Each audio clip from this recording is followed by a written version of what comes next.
Em Efésios 4 versículo 30, aprendemos que é possível entristecer o Espírito Santo.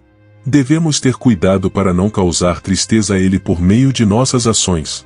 É crucial lembrar que o Espírito Santo nos escolheu como seus e nos assegurou a salvação até o dia da redenção.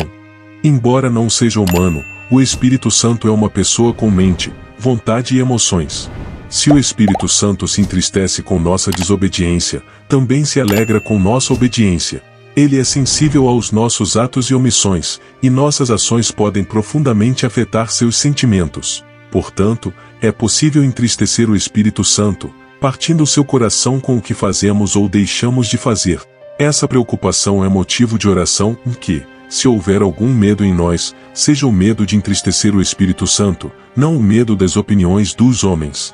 Ao seguirmos o caminho do Espírito, tornamo-nos agentes de mudança, falando a verdade mesmo que isso nos faça enfrentar oposição. Podemos ser perturbadores, desafiando a cultura e os religiosos, mas isso faz parte do caminho de Cristo.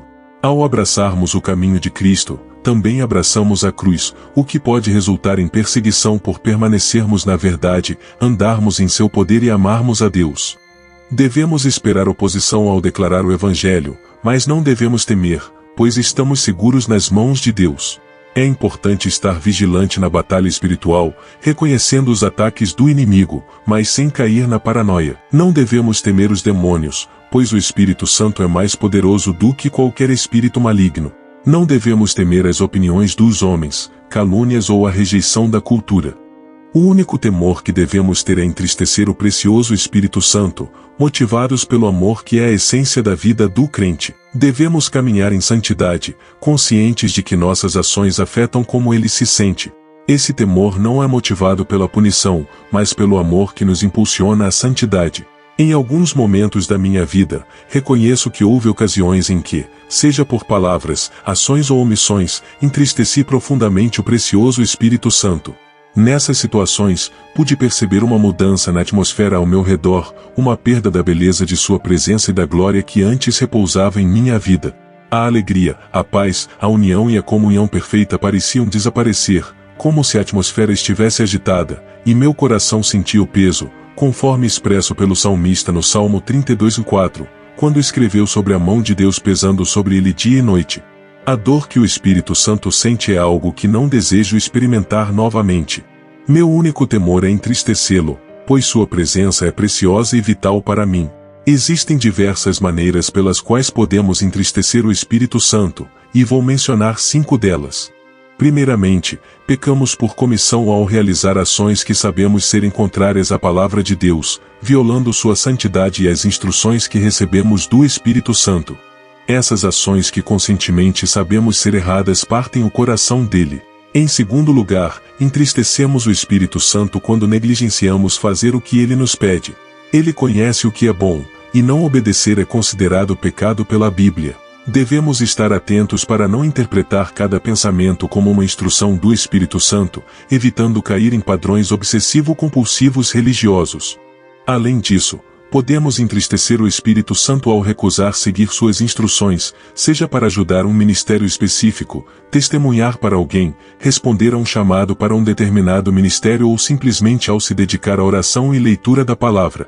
Terceiramente, afligimos o Espírito Santo quando ignoramos sua presença constante. Embora ele esteja sempre presente, muitas vezes passamos pela vida em um ritmo acelerado, sem reconhecer sua proximidade. Devemos viver conscientemente da sua presença, não ignorá-lo e envolvê-lo em todas as áreas de nossas vidas. Esses são aspectos que exigem nossa atenção constante, tanto no que fazemos quanto no que deixamos de fazer. Devemos buscar sempre agradar e honrar o Espírito Santo por meio de nossas ações e obediência, reconhecendo sua importância e valorizando sua presença constante em nossas vidas. O quarto ponto que entristece o Espírito Santo é a divisão dentro do seu corpo. É importante esclarecer que há momentos em que a divisão é necessária, como Jesus afirmou ao dizer que não veio trazer paz, mas sim espada, causando divisão entre familiares. Ele deixou claro que ele é o caminho, a verdade e a vida, e ninguém vem ao Pai senão por ele. Existem situações em que a divisão é justificada, como quando alguém ensina heresia de forma flagrante, contradizendo os fundamentos da fé. Nesse caso, é necessário chamar a atenção e, se persistir, separar-se dessa pessoa.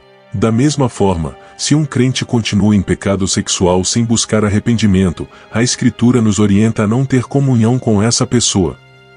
Contudo, muitas vezes, a divisão ocorre devido ao ego, sensibilidade pessoal, orgulho e medo. Alguns tentam atribuir suas ações carnais ao Espírito Santo, dizendo coisas como: "Eu sinto que o Espírito Santo está triste com você."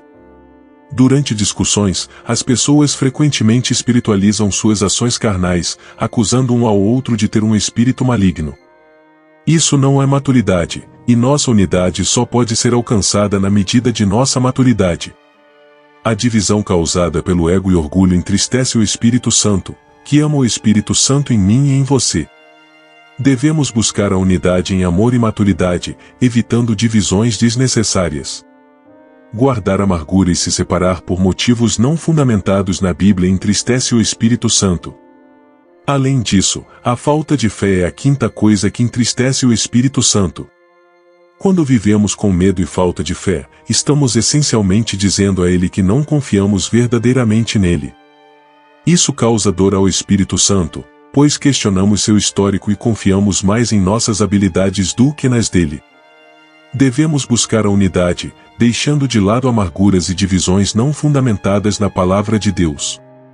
Devemos ser sensíveis à presença do Espírito Santo em nós e nos outros, buscando paz, perdão e reconciliação. Viver com fé, confiando em Deus em todas as circunstâncias, nos permite viver em harmonia e alegria, orando e agradando o Espírito Santo em tudo o que fazemos. Vamos orar juntos, comprometendo-nos a estar cientes das coisas que entristecem o precioso Espírito Santo. Pedimos ajuda do Espírito Santo para que possamos caminhar de maneira que o agrade. Agradecemos por suas misericórdias que se renovam a cada momento e pedimos perdão pelas formas como o entristecemos. Que o Espírito Santo seja um lembrete constante em nossas vidas, permitindo-nos viver em consciência da proximidade de sua presença. Amém.